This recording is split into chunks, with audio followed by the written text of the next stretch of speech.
Welcome once again to Cricbuzz Chatter. As usual, Shaun Pollock's alongside me. He doesn't mind having a little bit of chatter, not on the field, here on Cricbuzz as well. It was always going to be a mountain to climb for South Africa after India enforced the follow-on. They did it 9:15, by the way, giving South Africa as little time as possible. But one of the issues with South Africa is they're not getting starts, Polly. And they didn't get one today either. I mean, in all fairness, Markram wasn't out, could have reviewed, but they still didn't get the start.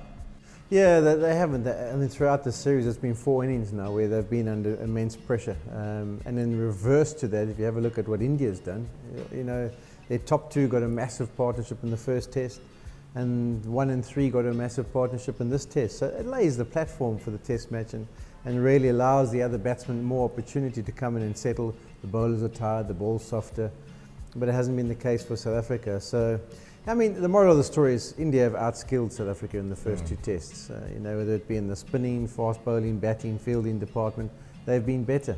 You know, we always expected it to be a tough tour for South Africa, having lost some of the key players in the batting department. And it's proved to be exactly that. And, you know, India's been superb and justified to have wrapped up the series already. The fast bowling, I mean, when Shaun Pollock used to come to India in the years gone by, or when India went to South Africa, India didn't quite have the depth of pace bowling. We saw Shami take 5 second innings wickets in Visakhapatnam. Now Umesh Yadav picked up 6 in the match over here. Is that the big revelation for you, this change in Indian cricket with the faster bowlers coming in? Yeah, definitely. I mean, Shami's a dream in that second innings, and his stats are much better than they are on the first innings, and he really comes good. And then you look at the other fast bowlers. You've got Bumrah, who's missing, who I think's just upskilling every time I see him. You know, I saw some of his performances in the West Indies, which were brilliant. And you've got 4 quicks that you can pick, and if one of them gets injured, you've got someone else who can step up as well. And that was the challenge. You know, in the old days, I think I mentioned it on commentary, in 96 or 7 was Dodda Ganesh, Johnson, Ganguly was one of the seamers you had to turn to. Not quite the strength as what you've got now. And that means you can be competitive. And the key too is that they don't only perform overseas, where you'd expect them to perform because the conditions will be better, but they're performing locally as well. They understand what's required. You know, it was different bowling performance from Vizag to here in Pune, and they adjusted better than the South Africans did, and they got that ball to nip around. So yeah, got to say I'm totally impressed with what I've seen from the bowling department. And India's decision to go in with 5 bowlers, as it turned out, worked out because the top 5 pulled their weight and put on all those runs that ensured that India always had a fresh bowler to turn to, even though we saw a couple of overs from Rohit Sharma, 1 from Virat Kohli. I have no idea what that was about.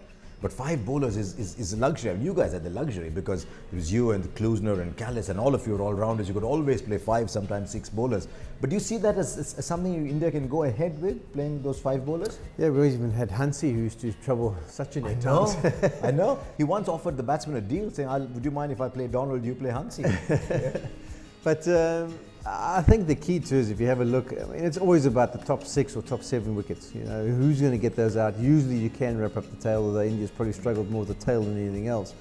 But the fast bowlers were the ones who knocked over most of those wickets in this test match in particular. So, and Shami wrapped it up beautifully in that first test in Vizag. So yeah, they've got skills. You know, they're not gun barrel straight. You know, the 2 guys up front get their seams in good position where they get some swing.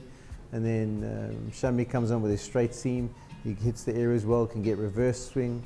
So yeah, very good skills and stuff that they've learnt over the years, whether it be T20 or one-day format. They've learnt and acquired those skills, and you guys are starting to reap the rewards of that. And then Ashwin got 6 wickets, Jadeja got 4 wickets. So when the ball started to do a little bit, the spinners were always there. That's the big strength, that Kohli always had somebody to turn to. But you imagine when India are playing at home that they'll win it on dust tracks. This was a good surface. Well, it has both of them. I mean, South Africa, when it came in 2015, I think our highest score was maybe 200 or something along those lines. Here we've seen a wicket where South Africa got 400, India got over 500, India get over 600. So they've been nice surfaces, and as I've said before, I think this was pretty similar to what you would get in some places in South Africa. We saw the ball carrying edges right through above waist high. So yeah, can't complain about the surface as well.